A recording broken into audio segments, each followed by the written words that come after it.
नमो हरिहंताणम नमो सिद्धाणम नमो आर्याणम नमो उपजयणम नमो लोए सबसावनम। मंगलम भगवान वीरो मंगलम गौतमो गणी मंगलम कुंद कुंदार्यो जैन धर्मोस्तु मंगलम सर्वमंगल मांगल्यम सर्वकल्याणकारकम प्रधानम सर्वधर्माणम जैनम जयतु शासनम। नमो तीर्थनायक ने नमो ओंकार नाद ने ओंकार संगर्यो जैने नमो ते कुंद कुंद ने अहो उपकार जिन वर्णो कुंदनो ध्वनि दिव्यनो जिन कुंद ध्वनि आप्या अहो ते गुरु कहाननु।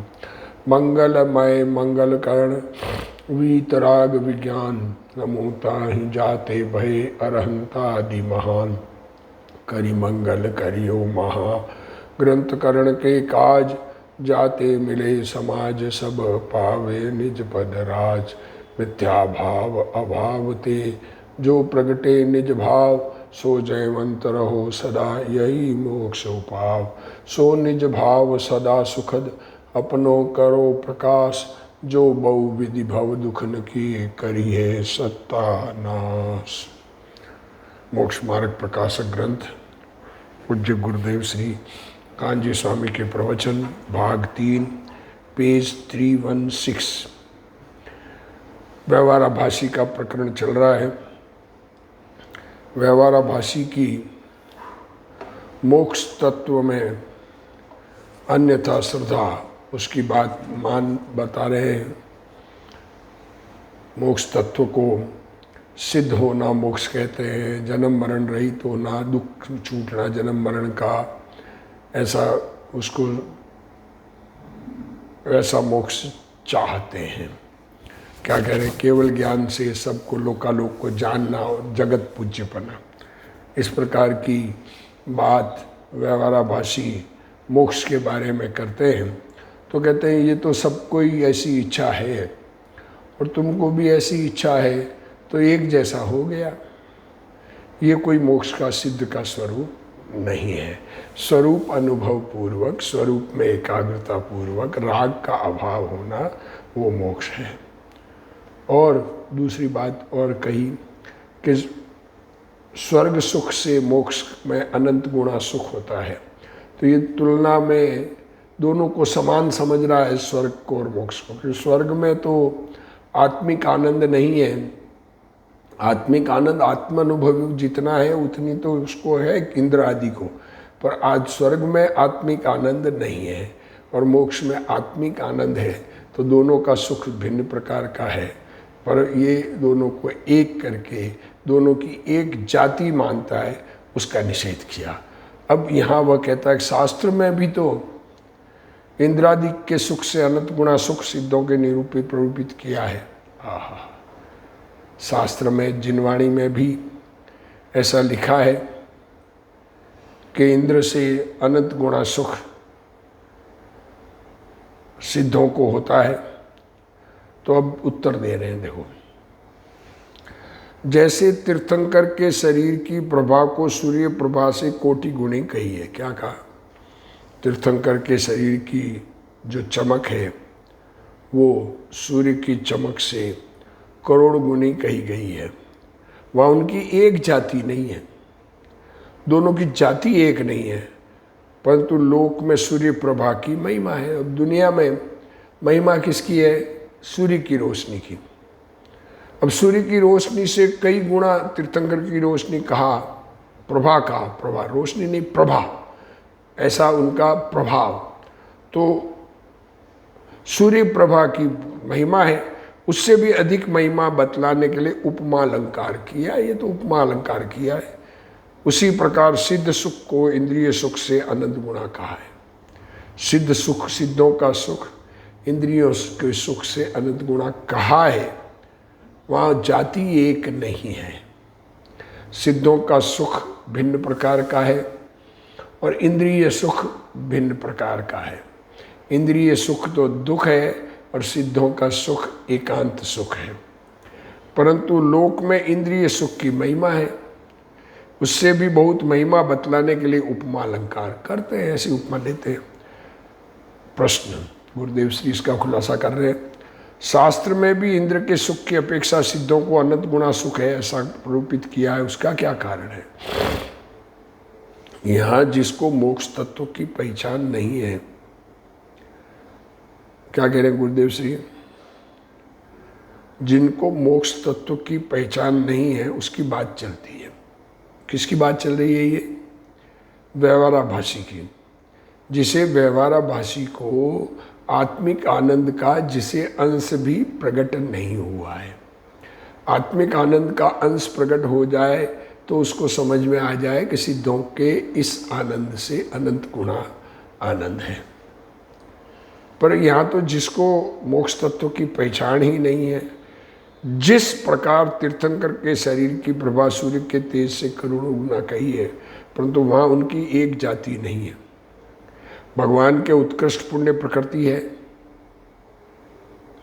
भगवान के तीर्थंकर परमात्मा के पुण्य प्रकृति उत्कृष्ट है और शरीर परम औद्धारिक है। शरीर परम औद्धारिक होता है। सूर्य का जो विमान दिखता है वह पृथ्वी का है। क्या कहा? अब भगवान के उत्कृष्ट पुण्य है और परम औद्धारिक शरीर होता है। तो सूर्य का विमान क्या है? वहाँ पर सूर्य के विमान में जो सूर्य दिखता है वो विमान में लगा हुआ पृथ्वी का एक डायमंड है। तीर्थंकर के पंचेंद्रिय शरीर है। तीर्थंकर का शरीर तो 5 इंद्रिय वाला है।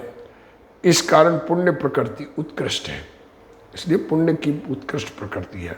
परंतु लोक में सूर्य प्रकाश की महिमा, अब दुनिया सूर्य के प्रकाश की महिमा करते हैं, उससे भी अधिक महिमा बताने के लिए ये उपमा दी है। तीर्थंकर के केवल ज्ञान की तो क्या बात।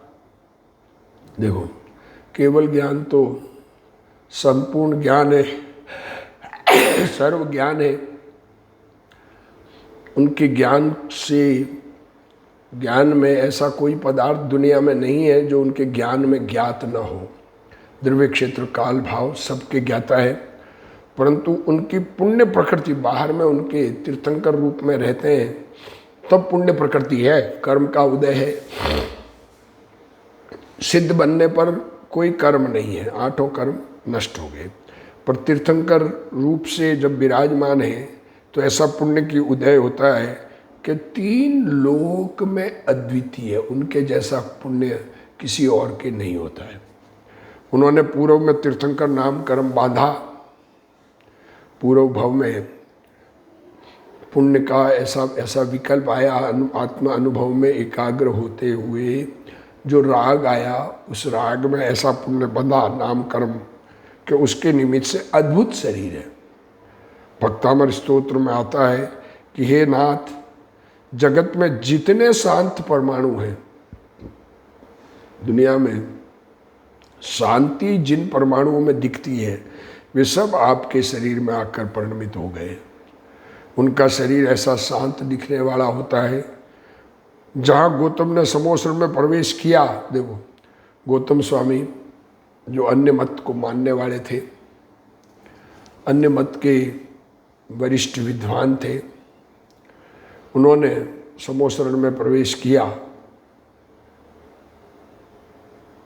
कि भगवान को देखकर उनका मान गल गया। अंदर से जो प्रेस्टीज थी कि मैं दुनिया में बड़ा हूँ, मैं बहुत बड़ा विद्वान हूँ, ऐसा अंदर में प्रेस्टीज इशू था, मान कषाय थी।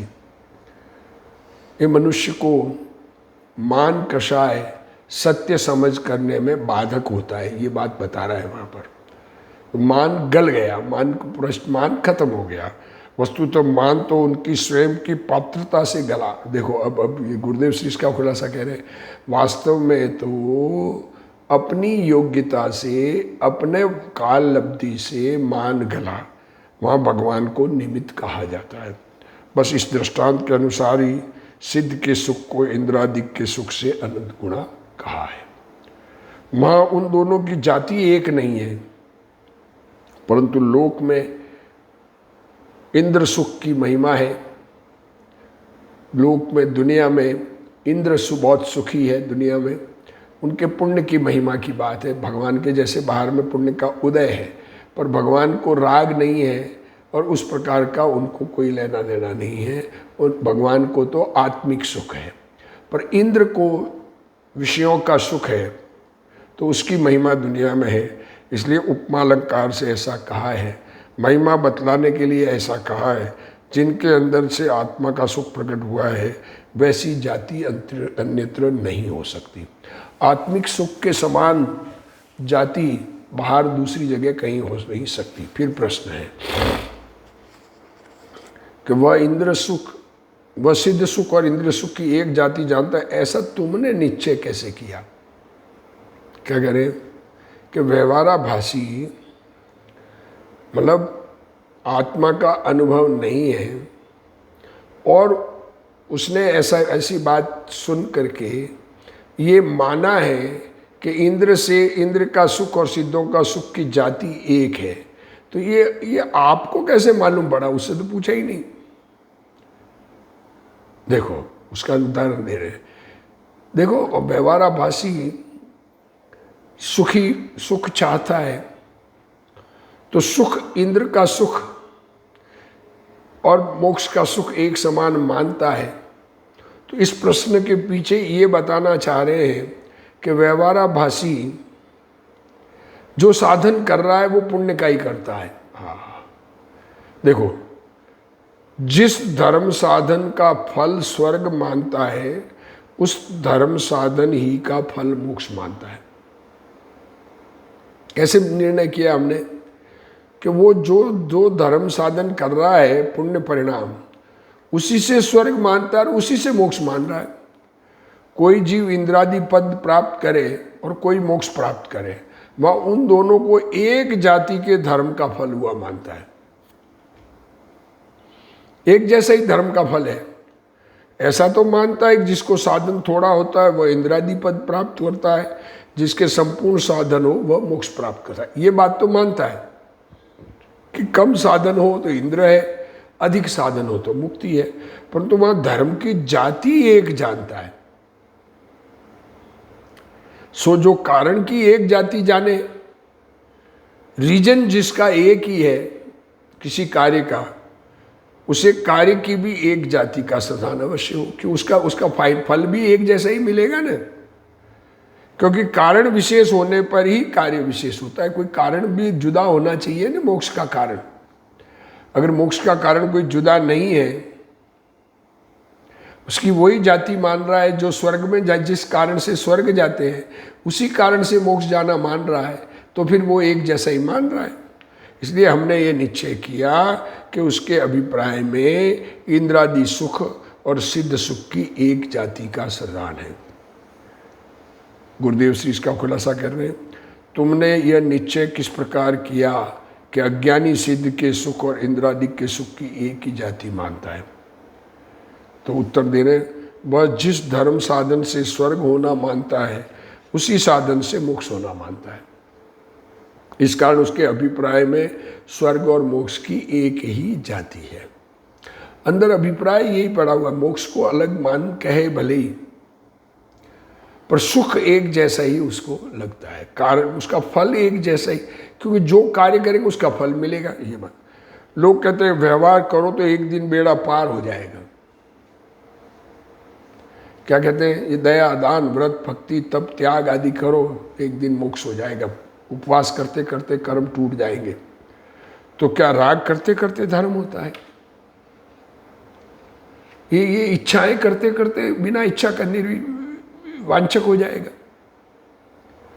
नहीं, बाहर का लक्ष्य छोड़े बिना निश्चय कभी भी प्रकट नहीं होता।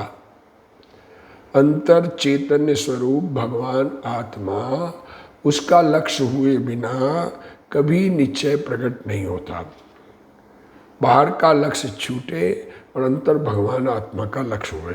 तुम राग की क्रिया से स्वर्ग मानते हो और राग की क्रिया से मोक्ष भी मानते हो, इस कारण तुमको मोक्ष का पता नहीं है।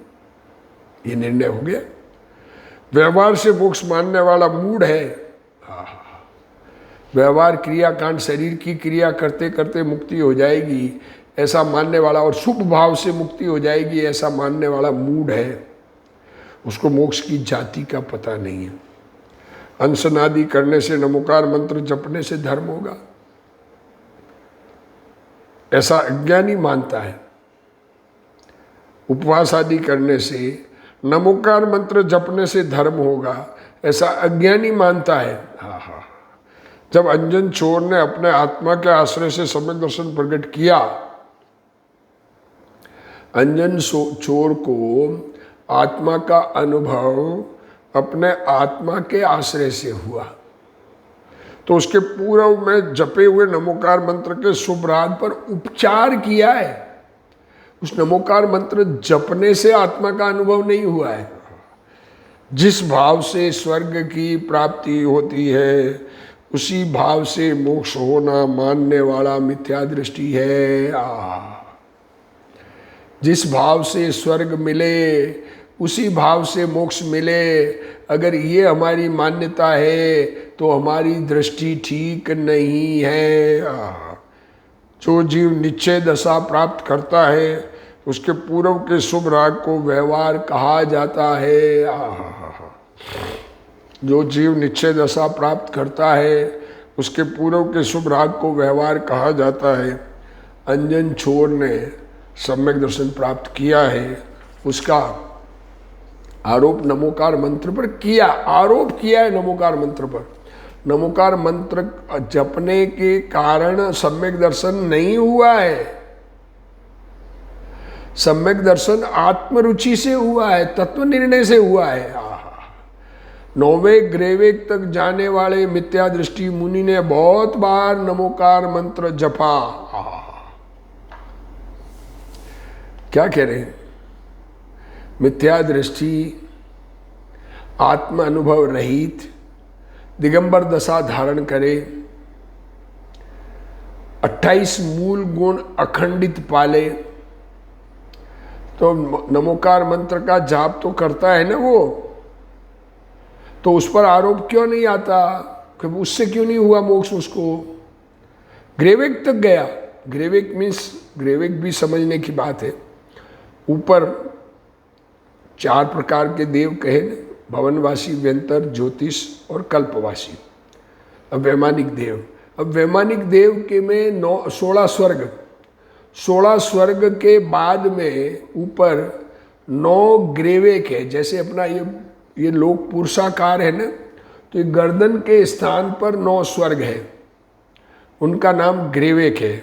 तो वो लास्ट ग्रेवेक तक आत्म अनुभव रहित वाला जीव मंद कसाय से अंतिम ग्रेवेक, ऊंचा 9वें ग्रेवेक तक जा सकता है, पर उसे मोक्ष मार्ग नहीं मिला, सुख नहीं मिला। द्रविलिंग धार अनंत बार ग्रेवेक उपजायो, पे निज आत्म ज्ञान बिना सुख लेसन पायो। ऐसा कहा गया है। तो आरोप क्यों नहीं उसको हुआ? नमोकार मंत्र तो उसने पढ़ा, कारण कि उसके निश्चय प्रकट नहीं हुआ है। बस आत्मा की समझ नहीं हुई है। श्रुत ज्ञान, प्रमाण श्रुत ज्ञान आत्मा अनुभव से होता है और नए प्रमाण श्रुत ज्ञान के अंश है, इसलिए निश्चय और व्यवहार नए श्रुत ज्ञान प्रमाण वाले के होते हैं। वास्तव में तो व्यवहार भी नहीं होता है, पर कथन में ऐसा आता है कि व्यवहार किया। इसलिए अंजन चोर ने अभेद स्वभाव की दृष्टि करके भविष्य में सम्यक दर्शन प्रकट किया है। वहाँ से सेठ के पास गए, सेठ का उपदेश सुना, 5 लब्धियाँ प्रकट हुई, प्राप्त हुई, क्षोभशम विशुद्धि देशना प्रायोग्य और करण, और सम्यक दर्शन प्रकट किया। वास्तव में तो ऐसे प्रकट किया तो उसके व्यवहार के एक अंश पर आरोप करके, ये व्यवहार का एक अंश नमोकार मंत्र, उस पर आरोप करके कहा कि अंजन चोर ने नमोकार मंत्र से धर्म प्राप्त किया। परंतु अज्ञानी जीव तो बाह्य क्रिया और शुभ भाव से मोक्ष होना मानता है। वस्तुतः वह अज्ञानी जीव मोक्ष तत्व को नहीं जानता, इसलिए अरिहंत को भी नहीं जानता। सिद्धों को नहीं जानता, अरिहंत को भी नहीं जानता। तत्वार्थ प्रधान सम्यक दर्शन है, तत्वार्थ प्रधान सम्यक दर्शन है, वह व्यवहार समकित है, बल्कि व्यवहार समकित नहीं, सॉरी गलत पढ़ा, तत्वार्थ प्रधान सम्यक दर्शन है, वह व्यवहार समकित नहीं बल्कि निश्चय समकित है। तत्वार्थ प्रधान निश्चय समकित है। तत्व अर्थात भाव का भाषण होना, निश्चय समकित भाव का भाषण होना। खाली याद रखना तो व्यवहार है, ना तत्वों के नाम याद रखना, उनका स्वरूप याद रखना, पर वैसा भाव समझ में आ जाना, अपने आप में जीव में मैंपना आना, अजीव में अपनापन छूट जाना, आश्रव में दुख लगना, आश्रव और बंध में, आश्रव रुके तो सुख लगना, आत्मा में रुकने से सुख होता है, तो आत्मा के अनुभव से संवर होता है, और आत्मा में एकाग्रता से निर्जरा होती है, और पूर्ण एकाग्र होना मोक्ष है। ऐसा भाव भाषण हो जाए। अर्थ माने द्रव्य गुण पर्याय, तत्व का भाव भाषण और अर्थ मीन्स उसका द्रव्य गुण और पर्याय। द्रव्य गुण पर्याय के भाव का यथार्थ भाषण होना निश्चय सम्यक दर्शन है। सिद्ध चक्र विधान पूजा होती है, उसमें जड़ की क्रिया स्वतंत्र होती है। सिद्ध चक्र विधान बोलते हैं तो बोलते वक्त उसमें जो वाणी है वो स्वतंत्र है, वह आत्मा से नहीं हुई है। सामग्री चढ़ाने का, वाणी बोलने का, जब नैमित्तिक जड़ की क्रिया होती है तो आत्मा की इच्छा और योग को निमित्त कहा जाता है। आत्मा में इच्छा हुई, आत्मा में हिलने डुलने का कार्य हुआ, और उस समय हाथ आदि हिले, सामग्री चढ़ी, वाणी आदि हुई, तो उस योग को निमित्त कहा जाता है, इच्छा और योग को। इच्छा होवे और न भी होवे, ये सिद्ध चक्र विधान। जड़ और चेतन दोनों भिन्न भिन्न होने पर भी ये मानना कि दोनों मिलकर कार्य करते हैं, आत्मा और शरीर जुदे हैं और ये मानना कि दोनों मिलकर कार्य करते हैं, भ्रांति है। उपादान और निमित्त दोनों निश्चय है, और दोनों अपना अपना निश्चय है। हाँ, उपादान अपने में निश्चय है तो निमित्त अपने में निश्चय, निमित्त भी अपने लिए तो उपादान है। उपादान की पर्याय निश्चय है और निमित्त की पर्याय भी निश्चय है। निमित्त की पर्याय भी उस द्रव्य की पर्याय हुई है अवस्था, और उपादान जिसमें परिवर्तन हुआ उसमें भी अपनी पर्याय हुई है। प्रत्येक पदार्थ स्वयं की अपेक्षा से निश्चय है, और अन्य पदार्थ के साथ के संबंध को व्यवहार कहते हैं। आप कैसे कहते हो कि हम स्वर्ग सुख और मोक्ष सुख को एक मानते हैं? ऐसा प्रश्न है कि आप कैसे कहते हो? जिस परिणाम से स्वर्ग मिलता है उसी परिणाम से मोक्ष मिलता है, ऐसा तू मानता है।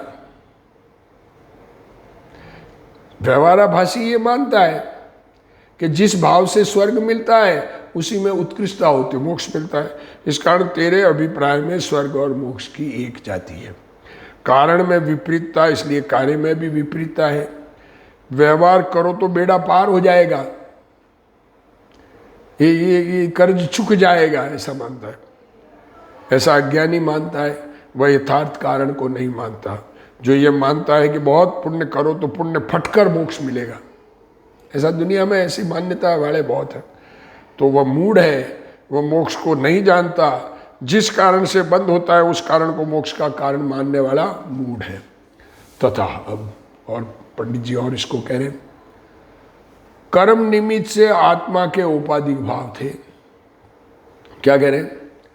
कर्म के निमित्त से आत्मा में औपाधिक भाव थे, उनका अभाव होने पर आत्मा में औपाधिक भाव, आदि व्याधि और उपाधि, आत्मा में उपाधिक भाव, उन उपाधिक भाव का अभाव हो, आप शुद्ध स्वभाव रूप केवल आत्मा हुआ।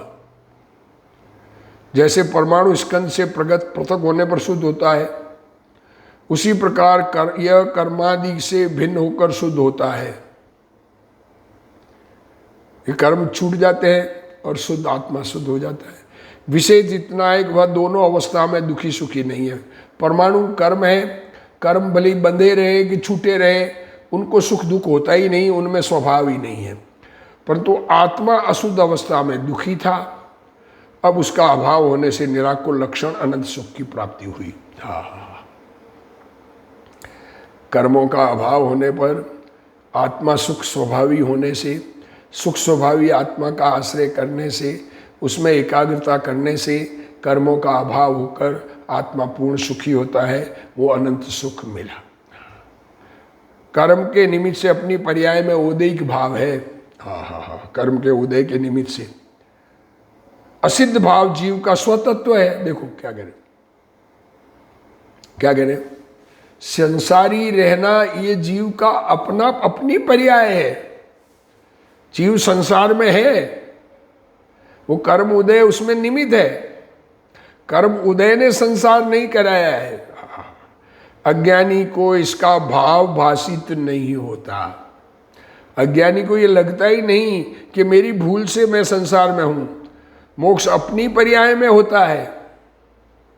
मोक्ष कोई शरीर में होता है, शरीर रहित होना, शरीर छूटना, स्थान में मोक्ष है। कर्म का अभाव अपना भाव नहीं है। कर्माण वर्गणा रूप कर्म आत्मा में से अकर्म रूप होना, यह आत्मा का भाव नहीं है। कर्मोदय के निमित्त से ओदैक भाव राग द्वेष है। कर्म के उदय के निमित्त से आत्मा में मोह राग द्वेष भाव होते हैं। वो आत्मा के भाव है, आत्मा की बीमारी है। केवली भगवान को भी अपने पर्याय में कुछ गुण, केवल ज्ञानी परमात्मा अरिहंत परमात्मा के, जैसे कि कर्ता कर्म करण आदि तथा वैभाविक शक्ति, क्रियावती शक्ति, योग आदि में विकार रूप परिणमन है। तीर्थंकर होने के बाद, अरिहंत होने के बाद, तीर्थंकर तो एक विशेष अवस्था, विशेष पुण्यशाली, पर सामान्य भी अरिहंत हो सकते हैं। जो 13वें गुणस्थान में विचरण करते हैं, उनके भी निमित्त नैमित्तिक संबंध इन कर्मों से बना हुआ है। अर्थात उदय भाव है, कर्म का उदय भाव है, असिद्धत्व रूपी उदय भाव है, मलिनता है। इस कारण वे सिद्ध दशा को प्राप्त नहीं करते। असिद्धत्व अपनी पर्याय का दोष है। सिद्ध नहीं होना यह आत्मा की अवस्था का दोष है, किसी कर्म का दोष नहीं है। 14वें गुणस्थान तक स्वयं के कारण से उपाधिक भाव है। 14वें गुणस्थान तक आत्मा में कर्म के उदय के निमित्त से होने वाले उपाधिक भाव है। अपनी नैमित्तिक पर्याय में मलिनता है। कर्म के उदय के निमित्त से आत्मा में जो पर्याय है, नैमित्तिक पर्याय, वो मलिन है, उसका अभाव होकर सिद्ध दशा होती है। मलिनता में कर्म का निमित्त है। मलिनता आत्मा में हुई है, निमित्त रूप कर्म है, मतलब कर्म ने कराई नहीं है। आत्मा अपनी योग्यता से मलिन हो रहा है, अनादि से मलिन है। दूर होते होते मलिनता बच गई, वो खत्म हो रही है। अपनी पर्याय में नैमित्तिकता स्वयं के कारण से है। जीव वहां रुका है, इस कारण द्रव्य मोक्ष नहीं होता। जीव वहां पर अभी शरीर में रुका है, इसलिए वास्तविक सिद्ध दशा नहीं हुई। उपाधि भाव का अभाव होने से, उपाधि भाव का अभाव हो जाए, ये उदय कर्म के उदय के निमित्त से होने वाले भाव का अभाव हो जाए, शुद्ध स्वभाव रूप केवल आत्मा होने से द्रव्य मोक्ष होता है। इस प्रकार मोक्ष तत्व का भाव भाषण होना चाहिए, ऐसा समझ आना चाहिए मोक्ष तत्व क्या है। आत्मा में निर्मलता शुरू हो, आत्मा की निर्मलता समझे, आत्मा का विकार समझे, और निर्मलता के आश्रय से विकार का अभाव होता है। कर्म का बंधन समझे, कर्म के बंधन के अभाव से आत्मा का मोक्ष होता है। जैसे स्वयं से पृथक हुआ परमाणु शुद्ध होता है, परमाणु जो है वो छूटा पड़ जाए तो अकेला शुद्ध है, उसी प्रकार आत्मा केवल ज्ञान, केवल दर्शन, अनंत आनंद, अनंत वीर्य आदि रूप होता है। मोक्ष लक्षण है और अरिहंत सिद्ध लक्ष्य है। मोक्ष लक्षण है, मोक्ष मीन्स अरिहंत सिद्ध का लक्षण मोक्ष है। अरिहंत सिद्ध बने तो क्या लक्षण है कि मोक्ष है, मतलब आत्मा में निर्मलता है। अतः जिसको मोक्ष के भाव का भाषण नहीं है, उसको अरिहंत सिद्ध की श्रद्धा भी विपरीत है। सम्यक दर्शन यथार्थ निर्णय करने पर ही होता है। आत्मा का अनुभव मीन्स, सम्यक दर्शन होना मीन्स जगत की सच्ची जानकारी दुनिया सच्चे भाव से दिखने लग जानी, जैसी है वैसी दिखती है। जैसी सिद्धों को दुनिया दिखती है वैसा ही दुनिया का भाव सम्यक दर्शन में आत्मा में खुद को दिखता है। आत्मा में पूर्ण रूप से प्रत्यक्ष नहीं है, परोक्ष है, पर आत्मा का अनुभव आनंद खुद का है। सम्यक दर्शन यथार्थ निर्णय करने पर ही होता है। परमाणु स्कंद से पृथक पड़े तो शुद्ध है, परंतु विशेषता यह है कि परमाणु स्कंद में होवे तो दुखी नहीं। देखो, परमाणु को दुख नहीं और पृथक पड़ने पर सुखी नहीं, अर्थात उसको सुख दुख नहीं है। जबकि आत्मा अशुद्ध अवस्था के समय दुखी है और शुद्ध अवस्था के समय सुखी है। परमाणु और आत्मा में इतना अंतर है। औपाधिक भाव संसार है और उनका अभाव होना मोक्ष है। वहाँ निराकुल लक्षण वाले अनंत सुख की प्राप्ति होती है। और भी इस बात को समझाएंगे, हम समझें और अपना कल्याण करें। इसी भावना के साथ आज का स्वाध्याय पूर्ण करते हैं। हे जिनवाणी भारती तोई जपू दिन रैन, जो तेरा शरणा गहे सोस भावे सुख चैन।